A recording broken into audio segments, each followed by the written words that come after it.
In terms of valuations then, is this a turning point, do you think, for the tech sector?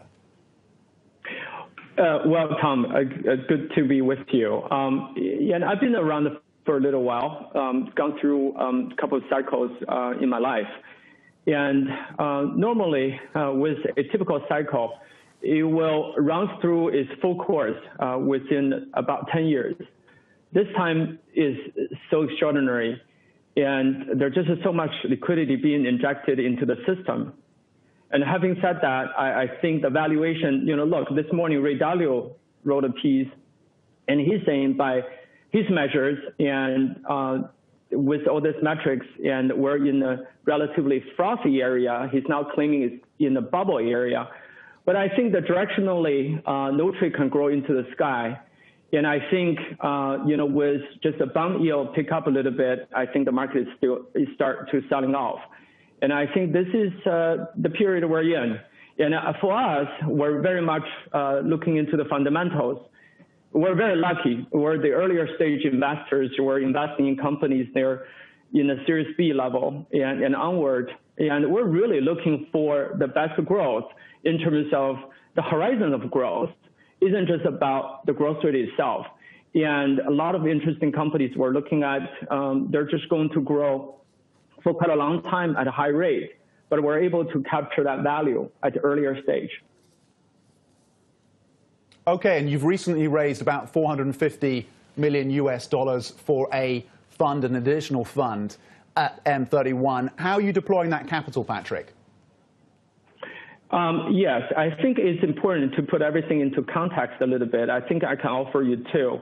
And first of all, China gained about 1.1% of global GDP, global share of GDP last year. And for the first time, being number 2 in the world, China has reached about 75% of American economy. Previously, Japan was number 2 and reached just about 50% of American economy.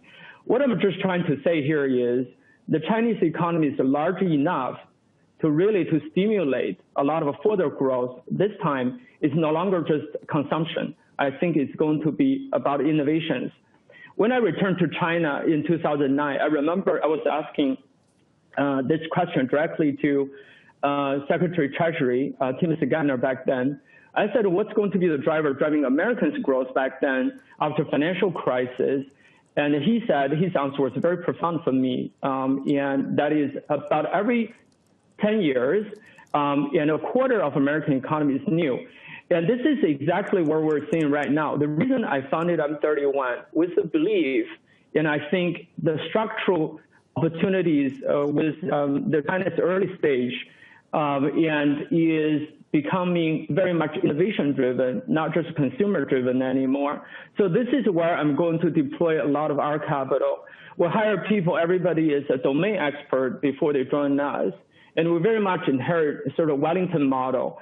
That is, everybody is an expert. We share knowledge tremendously, cross different themes, cross different technologies.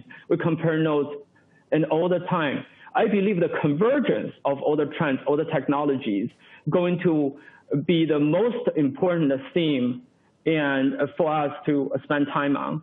And a company like ByteDance isn't just about media, isn't just about internet, it's about a lot of other things as well. There are best AI idea, for instance.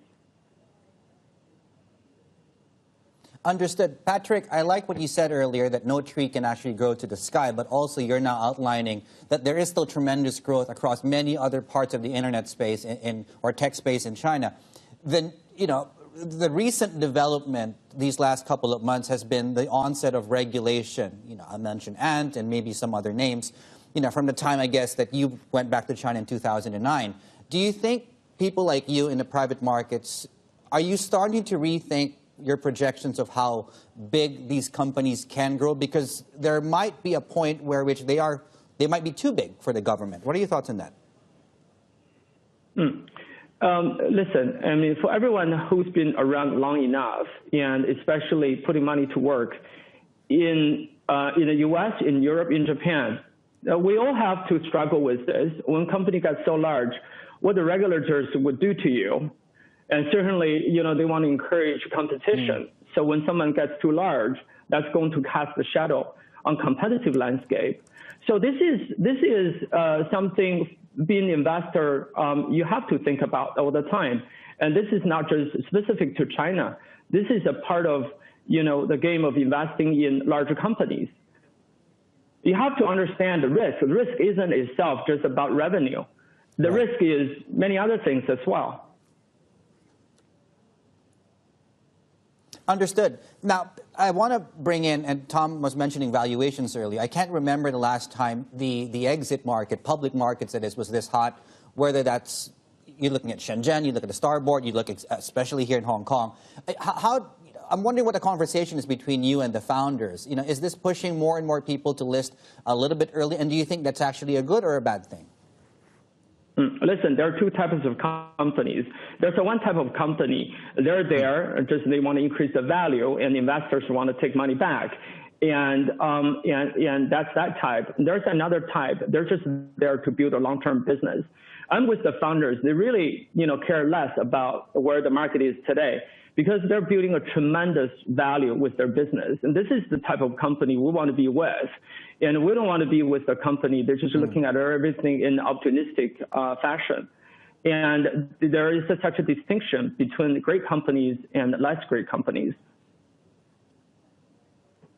Patrick, before we let you go, Kuaishou, of course, has listed successfully in Hong Kong. One of their main competitors, ByteDance, which, of course, owns Douyin here in China, TikTok in the US. You've invested in that company. Would you like to see ByteDance IPO, and what kind of time frame would you be looking at? This is where I don't have a comment. And by the way, I think the founder himself is tremendously sophisticated, and he's such a leader, and he has navigated through such amount of complexity last year, and with reasonable success. And on the product front, he's building a tremendous suite of products. And I believe they're playing at different games. I think ByteDance is a company to watch. And as a true global technology leader, isn't just about a stock.